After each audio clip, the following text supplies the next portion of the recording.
it snowed about a foot and it was really cold, but now it's warmed up and it's raining and snow is melting off. So this week I'm going to deal with my potatoes that I have stored in this refrigerator. Not last week, but the week before, I harvested the potatoes late. And I've got them in these 6 totes in here, partially full. And the ones on top, I've been eating for a while, so they're down to kind of not much.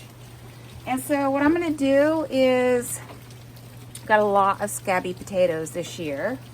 I'll talk about that later. And so I think I'm just going to start out by going through the potatoes. The ones that are scabby, I'm going to set aside. The ones that look pretty decent, I'm going to kind of towel dry a little bit like I do with my carrots. And then I'm going to store them back in the totes. And then the ones that are really clean and nice looking, I'm going to set aside for seed potatoes. And so then I think that the really scabby ones, I'll consider chopping up into cubes and freezing them. About 22 pounds of German butterballs. These are mostly clean.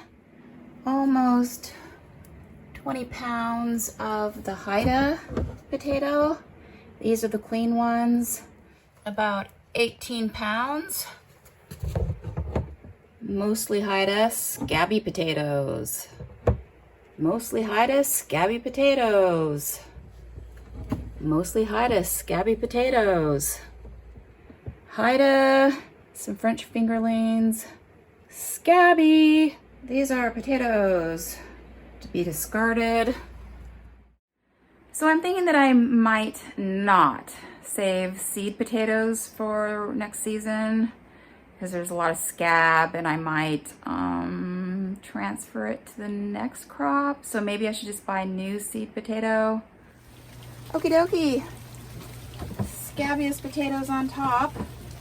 And in addition to what I harvested, that big harvest week before last, I was digging up potatoes before then for weeks. I needed potatoes for stew because I've run out of all my store-bought potatoes, so I'm just gonna start slowly harvesting these scabby potatoes this year.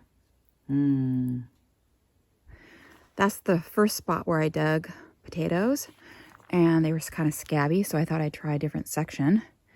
And looks like I'm into mostly German butterballs. Some of them are pretty scabby, and some of them aren't too bad. I am out here in the potato patch getting a few more potatoes just for some meals.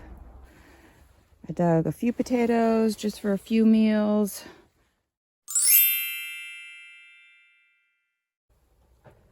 Okay, it is almost dark. I got all the potatoes out. So I probably ate an additional like 10 pounds that was in the fridge from that big harvest. But prior to that, probably another 20 pounds.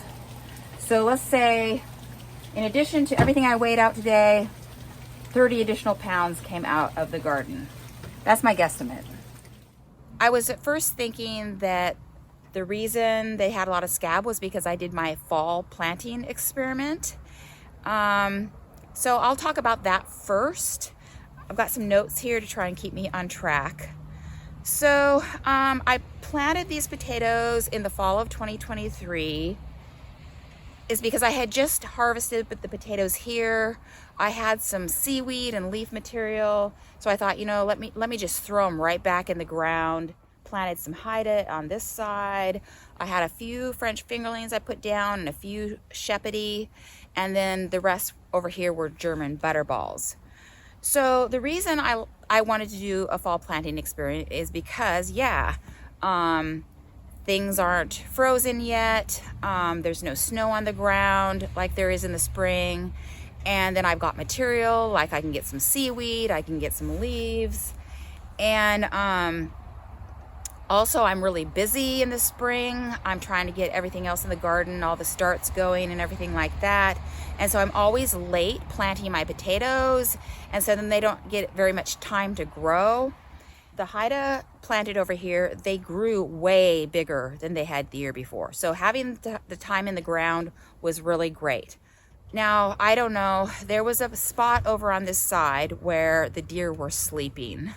So I don't know whether the deer were sleeping there because none of the German butterballs came up, and so there were bare spots, and so they wanted to kind of camp out there, or if because they were camping out there, the potatoes couldn't come up. It did seem like they were trying to sprout here and there, and then the deer would sit there. So that, I don't know what was the biggest problem, but the Haida grew the best, but were pretty scabby, and the German butterballs looked the best, but there weren't very many of them. So anyway, there's that. You know, the other problem out here is, like, if I plant in the fall, the slugs are out here, and so I saw some that were eaten by slugs. So there's that, and also just sitting out here in the wet soil, they may have just rotted, like I saw some of the shepherdie. So anyway, there are varieties of potato that are resistant, more resistant to scab. I mean, you can't get rid of it entirely.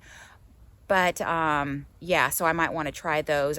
I think that probably the German butterballs fall in that category just because they looked so nice. Okay, so scab is a bacterium.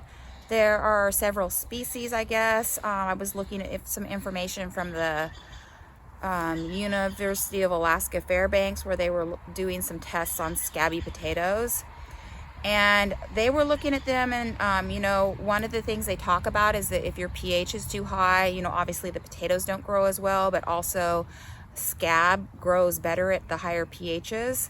But the university was also finding that some of those scab species would grow at low pH too. But it sounds like maybe you're going to get the worst conditions at the high pH that would increase the scab problem. So they also were saying in some other places that I looked that the scab thrives from temperatures of like 50 to 88 degrees Fahrenheit. And so that's when I started thinking, you know, my biggest problem is probably not the fall planting, because our temperatures of the soil don't come up to 50. I mean, the air temperature doesn't even come up till late in the spring, like until the summertime. You don't get those temperatures. So then talking about, you know, rotating the potatoes is probably the biggest problem. And as far as that, then they talk about, you know, if you grow brassicas, that's a good rotation before planting a crop of potatoes. So I might think about that in the future. So I'm planting in the seaweed leaf material that's going to be a higher pH, or like a neutral pH, compared to something else that I could plant in. And, you know, so that's going to maybe increase the chances of having some scab. I've thought about, you know, I've been thinking about more recently, like if I had some wood chips or something, which I might be able to get, some sawdust or wood chips, that I could plant them in that, and that would be a lower pH. Years ago, I was watching a video by My Family Garden where they were doing that. So I'm going to think about that. But they were talking about don't plant with or after clover. They were talking about specifically red clover, but I would assume that that applies to other varieties of clover, which I grow out in the garden. So that's good to know. They said that it actually stimulates the scab after red clover, so something to avoid. They also talked about having, if you have dry soil, that can encourage scab, but it's so rainy in this environment that, if anything, you know, having a wetter soil is my biggest problem.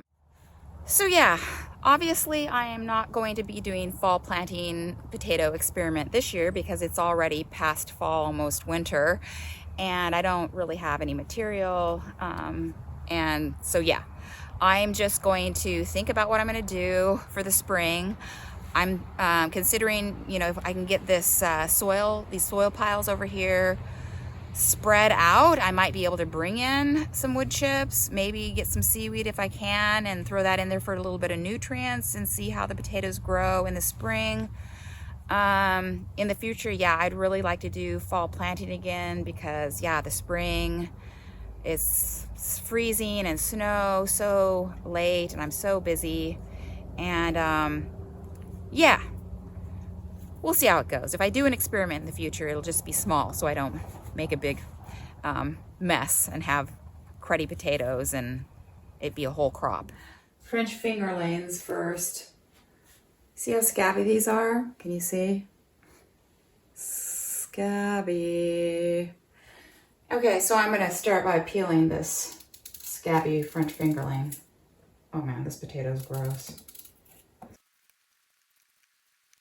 Okay, he's all peeled. And so then I'm just gonna do it into cubes.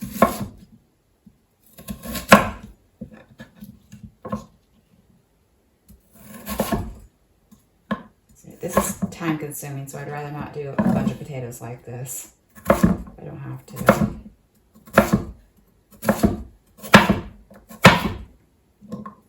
Okay, and these will be about a pound each because I use about a pound of potatoes in the stew that I make. Okay, so I ended up with a big bowl of potato peels.